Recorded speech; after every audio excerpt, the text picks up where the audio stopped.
My sister disappeared without a trace. A year passed and I found her diary. In it, she begged to save her from the man we all knew. He was there all this time and no one suspected. My name is Dana, and if 2 years ago someone had told me that I would one day be afraid of my own family, I would have laughed. We always had a perfect picture. Mom, Dad, me and my younger sister Leora. She is 3 years younger, and all my life I felt that I had to protect her. Even when she was growing up, even when she seemed stronger than me. We both lived in the same city, but I moved out a long time ago. School, work, personal life. We rarely saw each other, but we texted almost every day. She was bright, noisy, funny, sometimes strange. She had her own sense of humor and a little theatricality in her behavior. But behind it was intelligence and observation. She noticed things that everyone else passed by. We were so different that even my mother joked, "You are like light and shadow, but from the same sun." Everything changed when one day she simply disappeared.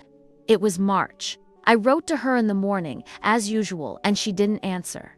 Then I called beeps, but no one picked up. That wasn't like her. She could have forgotten her charger, but not for the whole day. In the evening, I came to her. The door was locked. No one answered. I went to the police, then to my mother. The panic was growing. They were looking for Lira. They found her phone in a trash bin in a neighboring area. Cameras recorded that she left the apartment in the morning and then disappeared, as if she had dissolved. No traces, notes, messages, just disappearance. The first week, I slept for 2 hours at a time, didn't eat, couldn't work. One thought in my head, if I had called a little earlier, maybe something would have changed. Then there were interrogations, searches, volunteers, the media, and silence. A month passed, then 2, the investigation was frozen. Life seemed to have moved on, but I didn't. I couldn't accept that she was missing. I couldn't imagine that she had simply vanished. It wasn't like her. 6 months after she disappeared, I went to her apartment. It was still locked. Her parents had the keys. I asked her to clean up, but I really just wanted to hang out there, to feel that she was somewhere nearby. I went in, everything was as she had left it. A book on the table, a sweater on a chair, an open jar of cream in the bathroom. Nothing touched, not a single sign of a struggle. But I noticed a strange detail. There was a small black notebook under the sofa, covered in dust, as if it had accidentally fallen there and had been there for months. It was her diary, or something like it.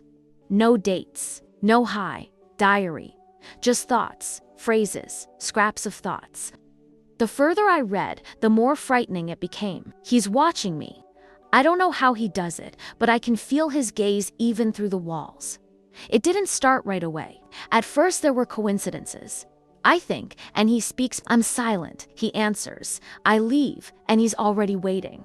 This isn't love, this is control, this is a prison, but he smiles.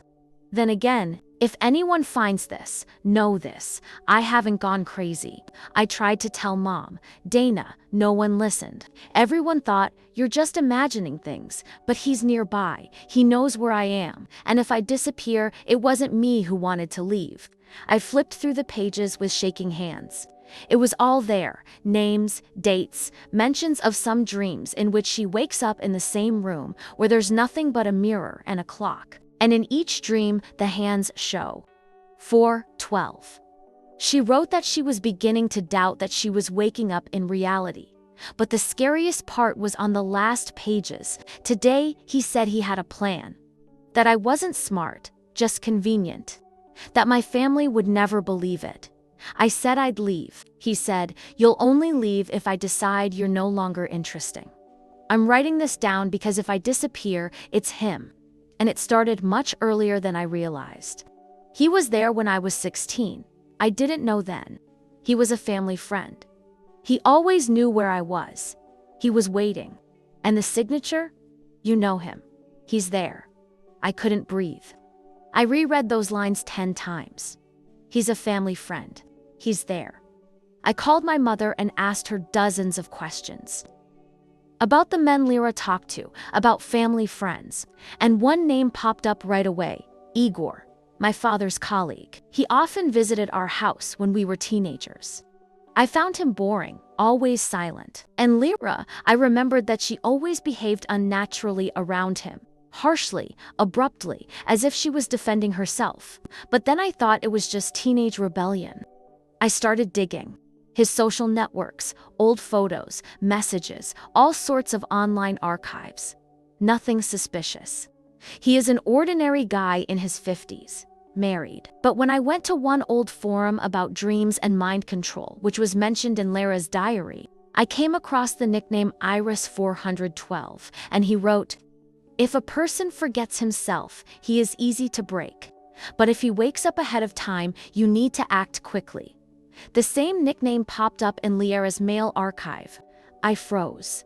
Everything matched. Through a friend in IT, I checked his IP. It matched the area where Lyra was last seen. I handed everything over to the police. At first, they didn't believe me. Then, after the diary was examined, new facts came to light. Traces of Lyra's DNA were found in his house. His CCTV cameras had been turned off for months. The trial, the investigation, he denied everything. He said she was crazy, she made it up herself. But the court proved otherwise. He was guilty. He held her against her will. And Lyra was found in another city, in a private psychiatric clinic under a false name. She was not herself. A long course of medication, complete isolation.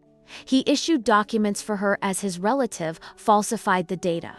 She was treated for psychosis, and she believed that she really had gone crazy. I saw her for the first time after 14 months.